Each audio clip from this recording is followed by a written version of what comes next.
आज हम क्षितिज कक्षा 10वीं के पाठ्य पुस्तक से तुलसीदास जी की जीवनी पढ़ रहे हैं।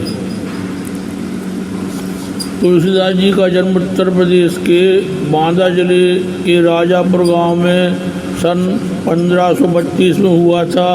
कुछ विद्वान उनका जन्म स्थान सोरो जिला एटा भी मानते हैं। तुलसी का बचपन बहुत संघर्षपूर्ण था। जीवन के प्रारंभिक वर्षों में ही माता पिता से उनका विछोह हो गया। कहा जाता है कि गुरु कृपा से उन्हें राम भक्ति का मार्ग मिला। वे मानव मूल्यों के उपासक कवि थे।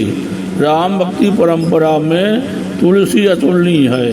रामचरितमानस कवि की अनन्य राम भक्ति और उनके सृजनात्मक कौशल का मनोरम उदाहरण है। उनके राम मानवीय मर्यादाओं और आदर्शों के प्रतीक है, जिनके माध्यम से तुलसी ने नीति, स्नेह, शील, विनय, त्याग जैसे उदात्त आदर्शों को प्रतिष्ठित किया। रामचरितमानस उत्तरी भारत की जनता के बीच बहुत लोकप्रिय है। मानस के अलावा कवितावली, गीतावली, दोहावली, कृष्ण गीतावली, विनय पत्रिका आदि उनकी प्रमुख रचनाएं हैं। अवधी और ब्रज दोनों भाषाओं पर उनका समान अधिकार है। सन 1623 में काशी में उनका देहावसान हुआ। तुलसी ने रामचरितमानस की रचना अवधी में की और विनय पत्रिका तथा कवितावली की रचना ब्रजभाषा में की। उस समय प्रचलित सभी काव्य रूपों को तुलसी की रचनाओं में देखा जा सकता है। रामचरितमानस का मुख्य छंद चौपाई है तथा बीच बीच में दोहे, सूरठे, हरि गीत का तथा अन्य छंद पुरोए गए हैं। विनय पत्रिका की रचना ये पदों में हुई है। कवितावली में सवैया और कवित्व छंद की छटा देखी जा सकती है। उनकी रचनाओं में प्रबंध और मुक्तक दोनों प्रकार के काव्यों का उत्कृष्ट रूप है। तुलसीदास जी ने रामचरितमानस का रचन जो किया वह संपूर्ण समाज को एक मार्गदर्शक के रूप में मार्ग तो दिखलाता ही है और जीवन जीने की कला भी सिखाता है। तुलसीदास जी का बचपन का नाम राम बोला था। बचपन से ही उनकी भगवत भक्ति में अगूढ़ प्रेम था। तो इस प्रकार तुलसीदास जी ने रामचरितमानस की रचना की। इसी प्रकार भक्तिकालीन कवि तुलसीदास जी के समय सूरदास जी भी भक्तिकालीन कवि है। सूरदास जी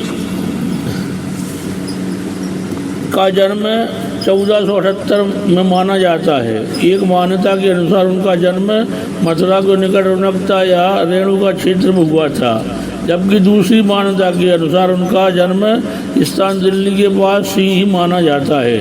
महाप्रभु वल्लभाचार्य के शिष्य सूरदास अष्टचाप के कवियों में सर्वाधिक प्रसिद्ध हैं। वे मथुरा और वृंदावन के बीच गौ घाट पर रहते थे और श्रीनाथ जी के मंदिर में भजन कीर्तन करते थे। सन 1583 में पारसौली में उनका निधन हुआ।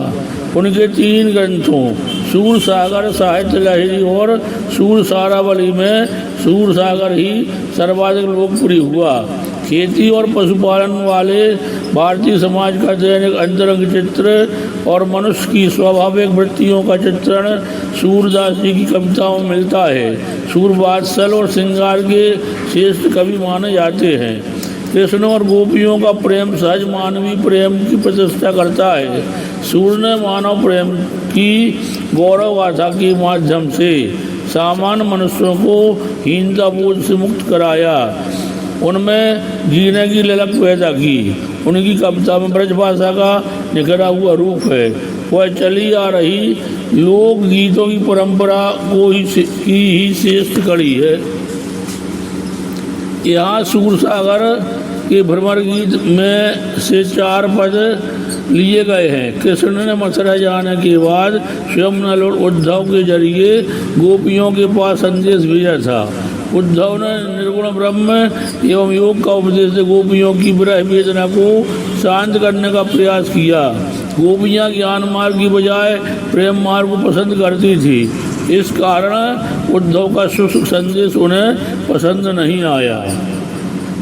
एक पद है, ऊधो तुम हो अति बड़भागी, अपरस रहत सने तगाते, नाहिन मन अनुरागी, पुरेन पात रहत जल भीतर, तारस दे न दागी, जो जल माए तेल की गागरी, बूंद न ताको लागी, प्रीत नदी में पाउना बोर्यो, दृष्टि न रूप परागी, सूरदास अबला हम भोरी, गुरु चाटी जो पागी।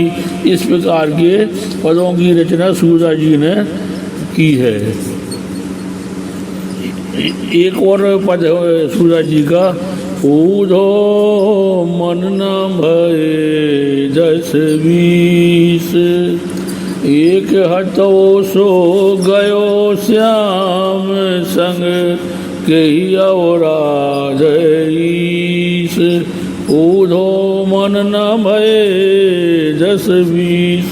इस प्रकार की मधुर रचनाएं सूरदास जी ने ब्रजभाषा में की है। यह 10वीं की पाठ्य पुस्तक क्षितिज भाग 2 के द्वारा प्रस्तुत की गई पंक्तियां हैं और जो जीवनी है वो बच्चों के लाभ के लिए बताई गई है।